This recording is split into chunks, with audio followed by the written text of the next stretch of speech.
Maka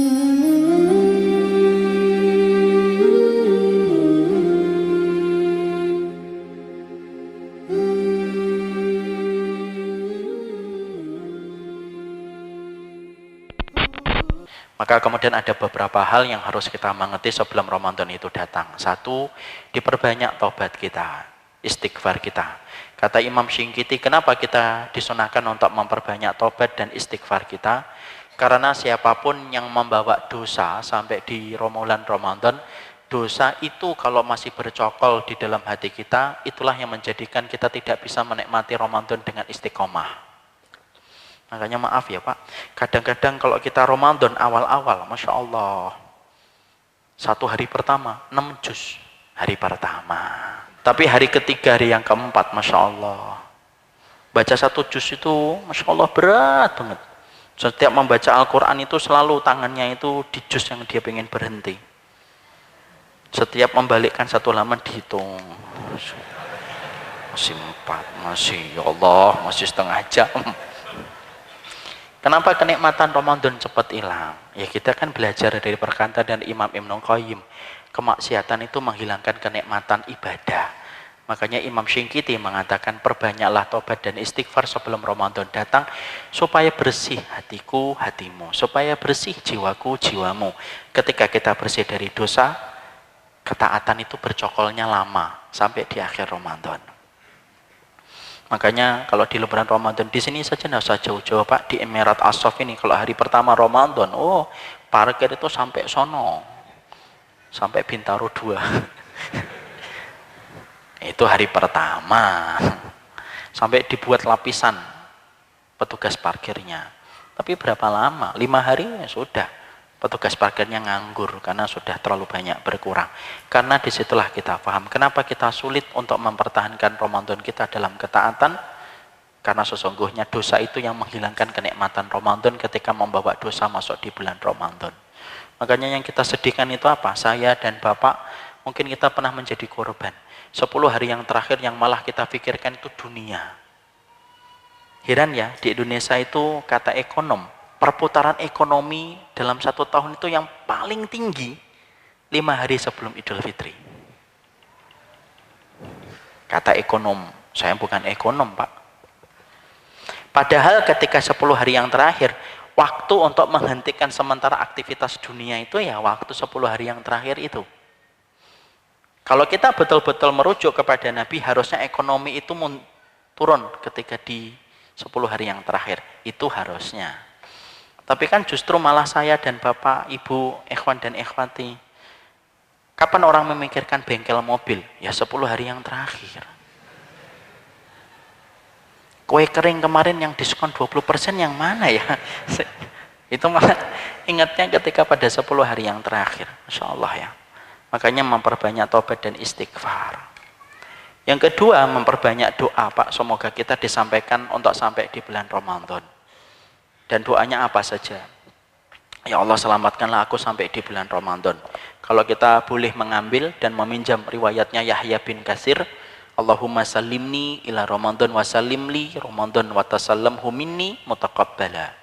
Kenapa harus berdoa supaya disampaikan di bulan Ramadan? Kan kita tidak ngerti ajal kita sampai di bulan Ramadan ataukah tidak. Kalau kita sudah meminta dalam doa supaya kita nanti maksimal di bulan Ramadan, tiba-tiba takdir ajal menjemput kita sebelum Ramadan itu datang, insya Allah kita ditetapkan orang yang sempurna Ramadan kita. Walaupun kita belum memasuki Ramadan. Kenapa? Menanam niat itu menjadi sebab disempurnakan pahala. Masa? Iya. Mana dalilnya Ustaz? Man ata ila firashihi wa yanwi ayusalliya minal laili faghalabat ainahu hatta yusbiha kutiba lahu manawa. Rasulullah bersabda, barang siapa orang yang pengen tidur, sebelum tidur dia berniat untuk sholat malam. Dihidupkan itu semua alarm 1, 2, 3, 4. Semuanya hidup. Tidur dia. Ketika tidur, alarm semuanya bunyi. Bangun dia dengan izin Allah untuk mematikan alarm. Mematikan 1, 2, 3, 4, 5, 6, 7, 8, 9, 10 diletakkan, tidur dia. Hatta yusbiha sampai pagi. Maka walaupun dia tidak sempat sholat malam, tetapi karena niat yang sudah dia tanam sebelum tidur, maka dia tetap mendapatkan pahala sholat malam secara sempurna. Tuh. Tapi awas ya, jangan dijadikan. Saya itu kadang-kadang kalau bicara hadis tuh harus hati-hati sama orang yang pandai memanfaatkan situasi. Bukan berarti kita nanam niat tok, enggak. Tapi itu ikhtiar, niat itu bagian dari ikhtiar. Disitulah kita paham. Sama, kenapa para sahabat itu, para salaful ummah, mereka itu meminta Ramadan itu disampaikan kepada mereka 6 bulan sebelum datangnya Ramadan. Karena mereka tahu betul, kalaupun ajal menjemput mereka sebelum Ramadan itu datang, setidaknya pahala Ramadan sempurna Allah berikan karena ikhtiar niat yang sudah mereka tanamkan di dalam hati. Saya ini mendapati kisah nyata melalui ibu saya. Ibu saya itu meninggalnya 3 bulan sebelum Ramadan. Sebelum itu alhamdulillah saya sempat mengajarkan doa yang disampaikan dari Yahya bin Katsir tadi. Saya ngomong, padahal saat itu ibu saya ngomong, nanti saya balik lagi ke Bekasi anak. Iya ibu, pengen itikaf nanti ya. Kamu ngisi di mana? Di masjid ini. Ibu ikut ya? Iya. Tapi siapa yang menduga kepulangan beliau dari rumah saya selang 1,5 bulan meninggal dunia 2 bulan sebelum Ramadan atau 1,5 bulan sebelum Ramadan. Tapi saya sedikit agak ada perasaan lega. Moga-moga doa yang beliau ucapkan ketika sudah punya kuat gigih bagaimana dia ingin untuk mendapatkan Ramadan itu mendapatkan pahala secara sempurna karena Allah tidak pernah mengkhianati niat seorang hamba. Itu yang kedua.